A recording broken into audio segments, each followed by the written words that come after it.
Jadi gini Bang, gimana pendapat Abang tentang kasus pembunuhan 3 korban anak yang dilakukan oleh Rudy Sihaloko di Deli Serdang? Yang lagi viral itu ya? Iya Bang. Dan yang kasihannya ternyata bukan hanya kehilangan anak ya, orang tua korban juga dibully sama netizen. Iya, betul sekali Bang. Saya ingatkan kepada netizen ya, bahwa tindakan kalian mungkin kalian anggap itu sebagai pendapat ataupun anjuran ataupun nasihat, tapi apapun itu hentikan itu. Karena kenapa? Yang pertama, keluarga korban itu sudah kehilangan anak ya. Jangan sampai mereka kehilangan lagi jiwanya yang saat ini sedang bersedih hanya karena untuk menanggapi atau melihatin komentar kalian yang mana komentar kalian itu salah.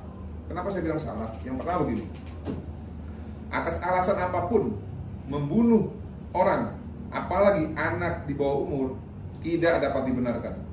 Satu-satunya pembunuhan yang dibenarkan itu apabila ada ancaman serangan seketika terhadap keselamatan ataupun jiwa ataupun harkat martabat baik dirinya maupun orang lain. Dan itu diatur di pasal 49 KUHP yang disebut dengan pembelaan terpaksa.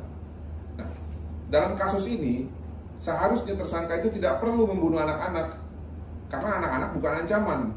Memang kata-katanya menyerang harkat martabat, tapi sesuatu hal yang sifatnya lisan, tanggapi juga secara lisan. Atau mungkin kalau memang sudah tidak bisa tahan ya, mungkin bisa diberikan peringatan kepada orang tuanya, ataupun ya tidak perlu sampai menghilangkan nyawa. Dan yang hilang nyawa itu 2 ya, dan satu lagi sekarat ya. Iya betul. Sehingga atas alasan apapun ya, itu tidak dapat dibenarkan, karena ini benar-benar pelanggaran hak asasi manusia ya. Merampas nyawa orang lain tanpa tindakan hukum itu merupakan pelanggaran hak asasi manusia, dan tersangka dalam hal ini wajib dihukum berat. Kenapa? Karena yang pertama, yang dia bunuh itu anak kecil.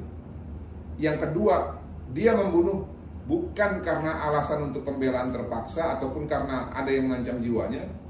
Lalu yang ketiga, ya, seharusnya dia ketahui betul ya, sebagai orang dewasa atau sebagai orang yang sudah berumur, dia tidak perlu melakukan tindakan tersebut. Walaupun dalam kasus ini dia menyerahkan diri ya, tapi saya yakin bahwa nantinya ketika hakim diperhadapkan dengan perkara ini, pasti hakim itu akan benar-benar mempertimbangkan dari segala aspek ya.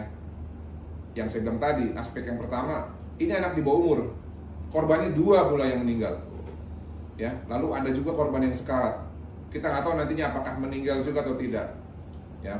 Jadi stop perlakukan dia seperti pahlawan. Enggak, dia bukan pahlawan, dia pengecut. Kenapa pengecut? Karena membunuh anak kecil ya. Lalu kalau kalian nanti para netizen ini mau mempersalahkan orang tuanya, hati-hati juga. Ingat loh ya, Gusti Allah tuh ora sare.